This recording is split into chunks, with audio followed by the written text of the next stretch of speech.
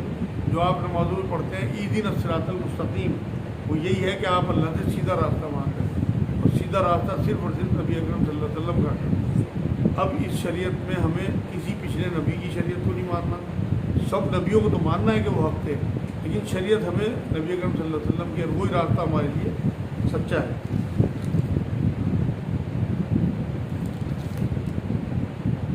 اور اللہ جسے چاہے سیدھی راہ کی طرف رہبری کرتا ہے، مطلب جو چاہتا ہے کہ اللہ کی راہ پہ چلے اللہ اسے ہدایت دیتا ہے۔ جو ہدایت کا طالب ہو اس کی ذمہ داری اللہ نے لی ہے کہ اللہ اسے ہدایت ضرور دے گا، لیکن جو لوگ اللہ کی طرف نہیں بڑھتے ان کی ذمہ داری اللہ کی نہیں ہے۔ اللہ زبردستی کسی کو ہدایت نہیں دیتا۔ جو ہدایت کے طلبگار ہوں گے ان لوگوں کو اللہ ضرور ہدایت دے گا۔ اللہ کی شان اتنی بڑی ہے کہ وہ چاہتا ہے پہلا قدم ہم اٹھائیں، ہمارے دل میں تڑپ ہو ہدایت کی، تب اللہ ہدایت دے گا۔ اگلی آیت میں اللہ رب العزت نے فرمایا کیا تم یہ گمان کر بیٹھے ہو کہ جنت میں چلے جاؤ گے، حالانکہ اب تک تم پر وہ حالات نہیں آئے جو تم سے اگلے لوگوں پر آئے تھے۔ مطلب کیا سمجھ رکھا ہے تم نے کہ ایسے ہی جنت میں داخل ہو جاؤ گے۔ سورہ توبہ کی 16 نمبر آیت میں بھی یہی بات کہی اللہ نے کہ کیا یہ سمجھ رکھا ہے کہ تم یوں ہی چھوڑ دیے جاؤ گے، ابھی تو آزمایا ہی نہیں کیا تمہیں، پچھلے لوگوں کو تو بڑا طریقے سے آزمایا گیا۔ اور آزمائش کا معاملہ یہاں سورہ بقرہ کی 155 نمبر آیت میں ہم پڑھ چکے کہ اللہ تمام لوگوں کو آزمائے گا، جان کے، مال کے، بھوک کے، پیاس کے، پھلوں کے نقصان سے، اولاد کے نقصان سے۔ آزمائش سب پہ آنی ہے، کسی پہ کوئی، کسی پہ کوئی، کسی پہ۔ اب کوئی صبر کرتا ہے یا کوئی ہائے توبہ بچاتا ہے، یہ حساب کتاب ہونا اللہ کے یہاں۔ یہاں اللہ رب العزت نے بات کہی کہ میں سب کو آزماؤں گا پھر جنت دوں گا۔ انہیں بیماریوں اور مصیبتیں پہنچی جو پچھلے لوگ ہیں انہیں، اور وہ یہاں تک جھنجھوڑے گئے کہ رسول اور ان کے ساتھ کے ایمان والے کہنے لگے کہ اللہ کی مدد کب آئے گی۔ مطلب اتنی آزمائشیں آئیں کہ وہ ہل گئے، اور ان کے ساتھ جو رسول تھے وہ جو ہیں وہ بھی کہہ اٹھے کہ اللہ کی مدد کب آئے گی۔ حالانکہ نبیوں کو تو سارا پتہ ہوتا ہے کہ اللہ کی طرف سے آزمائش ہے، مگر اپنی امت کی حالت دیکھ کے نبی تک یہ کہہ اٹھے کہ کب اللہ کی مدد آئے گی۔ یہاں اللہ رب العزت نے بات فرمائی ہے کہ جنت بیٹھے بیٹھے نہیں ملے گی، مطلب پاس ہوئے بنا اوپر نہیں چڑھ سکتے کلاس میں، یہاں آپ کو امتحان دینا ہوگا تب آپ اگلی کلاس میں چڑھیں گے، اور دنیا سے اگلی کلاس آپ کی آخرت ہے۔ یہاں آگے یہ فرمایا سن رکھو کہ اللہ کی مدد قریب ہی ہے۔ جب وہ بول پڑے، حالانکہ رسول جو ہیں ان کے یقین کا عالم تو آپ سمجھ بھی نہیں سکتے، کیونکہ اللہ کی نگرانی میں رسولوں کی پرورش ہوتی ہے، لیکن اس وقت کے رسول بھی بول پڑے کہ اللہ کی مدد کب آئے گی۔ یہاں اللہ رب العزت نے کہا کہ ان آزمائشوں پہ اللہ کی مدد آنے والی ہے۔ آپ سے پوچھتے ہیں کہ وہ کیا خرچ کریں، آپ کہتی ہیں جو مال تم خرچ کرو وہ ماں باپ کے لیے ہے، اور رشتہ داروں اور یتیموں اور مسکینوں اور مسافروں کے لیے ہے، اور تم جو کچھ بھلائی کرو گے اللہ تعالیٰ اس کا علم تم پر اس کا علم رکھتا ہے۔ یہاں اللہ رب العزت نے بات کہی ہے کہ جو مال خرچ کرنا ہو نا اللہ کی راہ میں، سب سے پہلے وہ اپنی اولاد، اپنے ماں باپ، مطلب ماں باپ کے بھی ذمہ دار اولاد ہی ہے بڑھاپے میں۔ ایسا نہیں ہے کہ آپ بڑے اگر ہو گئے اور آپ کا کام سیٹنگ ہو گیا تو آپ ماں باپ سے مبرہ ہوئے۔ حضور نے فرمایا تم بھی اور تیرا مال بھی تیرے باپ کے ہیں۔ اور ایک بار تو نبی نے یہ بات فرمائی تمہارے کمزوروں کی وجہ سے تمہیں رزق دیا جاتا ہے، اور ہمارے گھر میں سب سے زیادہ کمزور ضعیف لوگ ہی ہوتے ہیں۔ تو ان لوگوں کا خیال کرنا اپنے ماں باپ کا یہ آپ کے ایمان کا حصہ ہے، آپ کے مال میں بھی ان کا حصہ ہوتا ہے۔ خیر کے کاموں میں، نفع کے کاموں میں خرچ کرنے کی ترغیب دلائی گئی شاید۔ یہاں یہ اللہ نے کہا ہے اور تم جو کچھ بھلائی کرو گے اللہ تعالیٰ کو اس کا علم ہے۔ مطلب یہ ضروری نہیں ہے کہ دنیا والوں کو بھی پتہ لگے، بس اللہ کو تو سب پتہ ہی ہے کہ آپ کس راہ میں خرچ کر رہے ہیں، کس نیت سے خرچ کر رہے ہیں، پتہ لگ جائے تو کوئی حرج نہیں ہے، لیکن اس طرح سے خرچ کرنا چاہیے اللہ کی راہ میں کہ آپ بائیں ہاتھ سے دیں تو دائیں ہاتھ کو پتہ نہ لگے۔ دلوں کا حال، نیت سب اللہ کو پتہ ہے، اخلاص کا بھی اللہ کو پتہ ہے۔ تو اگر اخلاص ہے ہمارے خرچ کرنے میں اور ہم صرف اللہ کے لیے خرچ کر رہے ہیں تو یہ نیکی ہے، ورنہ صرف یہ شو بازی ہے، اپنے آپ کا دکھاوا ہے کہ ہم لوگوں میں جو ہے اپنے آپ کو مشہور کرنا چاہ رہے ہیں کہ ہم بہت غنی ہیں، بہت زیادہ سخی ہیں۔ اس کے بارے میں بہت مشہور حدیث ہے کہ وہاں سب سے پہلے جن لوگوں کو بلایا جائے گا ان میں ایک سخی بھی ہوگا جس نے شو بازی کے لیے یہاں خرچ کیا ہوا، کہے گا وہ اللہ میں نے تیری راہ میں خرچ کیا۔ اللہ نے کہا نہیں، تو نے اس لیے خرچ کیا کہ لوگ تجھے سخی ہیں، وہ تو کہا جا چکا دنیا میں، اب اسے گھسیٹ کے دوزخ میں ڈال دو۔ بہت سوچ سمجھ کے اپنی نیتوں کو درست کر کے پھر نیک عمل کیا کریں۔ آج کی آخری آیت ہے، تم پر جہاد فرض کیا گیا گو وہ تمہیں دشوار معلوم ہو۔ مطلب تمام لوگوں پہ جہاد جو ہے وہ فرض ہے۔ جنگ، قتال جو ہے وہ جہاد کا ایک حصہ ہے۔ ہر جہاد جو ہے وہ قتال نہیں ہے۔ نبی اکرم صلی اللہ علیہ وسلم ایک جنگ سے واپس آ رہے تھے، ایک غزوے سے واپس آ رہے تو پھر یہ بات کہی صحابہ سے کہ چلو جہاد اصغر سے جہاد اکبر کی طرف، مطلب یہ جو ہم لڑ کے آ رہے ہیں اللہ کی راہ میں یہ چھوٹا جہاد ہے۔ اب جو ہم معاشرے میں رہیں گے اور وہاں شریعت پہ عمل کرنا، اللہ کے دین پہ چلنا، وہ زیادہ بڑا جہاد ہے۔ ایک بار تو یہ فرمایا سب سے عظیم جہاد جو ہے وہ اپنے نفس کے خلاف جہاد کرنا ہے۔ تو یہ جو جہاد کی ڈیفینیشن نبی اکرم صلی اللہ علیہ وسلم نے بتائی، آج ہمارے بہت سارے مسلمان بھائی ہوں یا غیر مسلم بھائی ہوں، جہاد کا صرف ایک ہی مطلب سمجھتے ہیں، وہ قتال جہاد کا ایک حصہ ہے، وہ بھی آخری، جب تمام تر دین کی حجت آپ پوری کر دیں، دین کی دعوت پہنچا دیں اور یہ سمجھ لیں کہ حق ان کی سمجھ میں آ گیا، اس کے بعد وہ نہیں مان رہے اور اس کے بعد وہ آپ کے قتل پہ آمادہ ہیں، تب آپ کو اجازت ہے کہ آپ جو ہے اللہ کی راہ میں قتل کریں۔ ان کے بارے میں، صحابہ کے بارے میں قرآن نے کہا کہ قتل ہوتے بھی ہیں، قتل کرتے بھی ہیں، قرآن کی آیت، لیکن وہ اس شکل میں صرف جہاد کو قتل وہ قتال سمجھ لینا یہ مسلمانوں کی بیوقوفی ہے اور غیر مسلموں کی بیوقوفی ہے۔ اس لیے جہاد کے صحیح معنی اپنے غیر مسلم بھائیوں کو بھی بتائے جائیں، یہ بہت ضروری ہے۔ جہاد جو ہے وہ ضروری حصہ ہے ایمان کا۔ دیکھو عام طور پہ 5 فرض بیان ہوتے ہیں جو آپ نے کلمہ پڑھنے کے بعد نماز، روزہ، حج، زکات، لیکن ڈاکٹر اسرار احمد مرحوم یہ کہتے تھے 7 فرض ہیں۔ ایک آپ کا کلمہ پڑھنے سے پہلے بھی ہے کہ آپ اپنا قلب تیار کریں، آپ کی نیت، اخلاص۔ آپ کو کلمہ جو پڑھنا زبانی نہیں پڑھنا بلکہ قلبی کلمہ۔ سب سے پہلے تو آپ کے لیے فرض یہ ہے کہ آپ کی نیت درست ہو، کہ آپ جب اللہ کے دین میں آ رہے ہیں تو صحیح نیت کے ساتھ۔ اور ایک سب سے آخر میں کہ اپنے آپ کو اللہ کی راہ میں جھونک دینا، یہ ولولہ کہ میں اللہ کی راہ میں جان دے دوں۔ نبی اکرم صلی اللہ علیہ وسلم کا بھی سب سے بڑا جو سوچ تھی اور خوشی تھی اور ولولہ تھا، وہ یہ کہتے تھے کہ میں بار بار دنیا میں آؤں، اللہ کی راہ میں شہید ہوں اور پھر جاؤں۔ حدیث پاک سے ثابت ہے۔ تمام تر لوگ جو جنت میں چلے جائیں گے، جنت سے نکلنے کی بھی نہیں سوچنے کی، صرف ایک شہید کے بارے میں بات آتی ہے جو اللہ کی راہ میں جس نے جان دی ہوگی کہ وہ بار بار تمنا کرے گا کاش میں پھر دنیا میں چلا جاؤں اور اللہ کی راہ میں شہید ہوں۔ میں آج شہادت کے بارے میں کچھ حدیث آپ کو سناؤں گا انشاءاللہ، تو اس میں شاید یہ حدیث آ جائے۔ یہاں اللہ رب العزت نے کہا کہ جہاد فرض کیا گیا، اگر جہاد کی کال آ جائے تو ہر حال میں سب کو نکلنا ہے۔ کچھ لوگوں کو اللہ کے رسول صلی اللہ علیہ وسلم نے منع فرمایا، جیسے بیمار ہے یا کوئی ضعیف ہے یا کوئی معذور ہے، ان لوگوں کو وہ بھی احادیث میں انشاءاللہ کی جہاد کی حدیثیں پڑھیں گے اور آگے آیتیں آئیں گی ان میں بھی آ جائے گا۔ یہاں اللہ نے اب یہ بات کہی ہے کہ تمہیں چاہے دشوار معلوم ہو۔ سورہ بقرہ کی 154 نمبر آیت میں بھی اللہ نے یہ بات کہی ہے کہ جو لوگ جہاد پہ نہ جائیں موت تو انہیں گھر میں بھی آ سکتی ہے، بلکہ ایک آیت میں تو قرآن میں کہا کہ تم بند قلعوں میں ہو جاؤ، اگر تمہیں موت آنی ہوگی تم وہیں مرو گے۔ اس لیے کبھی بھی اپنے دل میں تنگی محسوس نہ کریں، جہاد کی کال پہ آپ کو نکلنا ہی نکلنا ہے۔ اللہ کی دین کے لیے، اس کی سرفرازی کے لیے آپ کو اپنی جان، مال سب کچھ نچھاور کرنا ہے، کیونکہ جان بھی اللہ کی دی ہوئی ہے، مال بھی اللہ کا دیا ہوا ہے۔ اور سورہ توبہ کی 39 نمبر آیت میں تو اللہ رب العزت نے بہت سخت وعید کہی کہ جہاد کی کال پہ نہ نکلنے والے جو ہیں وہ سخت عذاب میں مبتلا ہوں۔ اور ایک نوید بھی سنائی سورۃ توبہ کی 111 نمبر آیت میں کہ جان مال کے بدلے اللہ نے مومنوں سے جنت جو ہے، جنت کے بدلے میں جان مال لے لیا اور جنت دے دی انہیں۔ یہاں اگر ہم جان مال اللہ کی راہ میں لگاتے ہیں تو اس کے بدلے میں بہت بڑا بدلہ، بہت بڑا انعام، بہت بڑی کامیابی ہے جو جنت ہے۔ تو اس لیے ہمارے لیے جو ہے سب سے بہتر بات یہ ہے کہ ہم اپنے دل میں کم سے کم ولولہ تو رکھیں کہ کبھی اگر کال آ جائے گی تو ہم انشاءاللہ تعالیٰ اپنا سب کچھ لٹا دیں گے اللہ کی راہ میں۔ اسی آیت میں آگے فرمایا ممکن ہے کہ تم کسی چیز کو بری جانو اور دراصل وہی تمہارے لیے بھلی ہو۔ اللہ ہمارے لیے کیا اچھا ہے کیا برا ہے اس کی حقیقت تو اللہ ہی کو پتہ ہے، کیونکہ وہ ہمارا کریٹر ہے، ہمارا خالق ہے۔ دیوار ہمیں دکھتی ہے، اللہ کو دیوار کے پیچھے کا بھی دکھتا ہے۔ ہمیں بہت ساری چیزیں ایسی ہیں جو ہمیں اچھی نہیں لگتی لیکن اللہ کو پتہ ہے ہمارے لیے اچھی ہے۔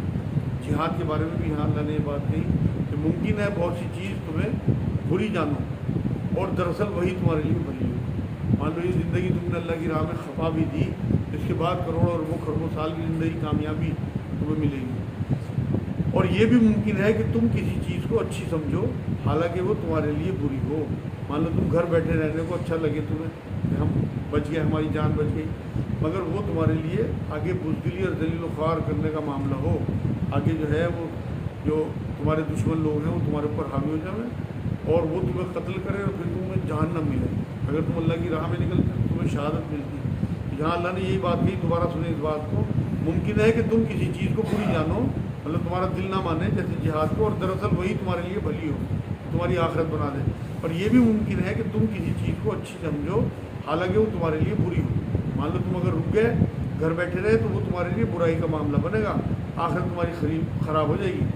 حقیقت علم اللہ ہی کو ہے، تم محض بے خبر ہو، اس لیے تم اپنی سمجھ پہ نہیں بلکہ اللہ کی وحی پہ، اس کے رسول کے ایمان رکھو اور اعتماد کرو، کوشش کرو کہ ہماری جو خواہشیں ہیں وہ اللہ کے حکم کے تابع ہو جائیں۔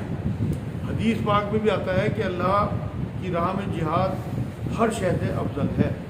حضرت صلی اللہ علیہ وسلم کی خواہش میں نے آپ کو بتا دی کہ وہ یہی تھی کہ میں بار بار اللہ کی راہ میں شہید کیا جاؤں۔ یہ آج آیت 216 تک انشاءاللہ تعالیٰ یہ الحمدللہ 2600 روپے پورا ہو گیا۔ کچھ احادیث میں آپ کو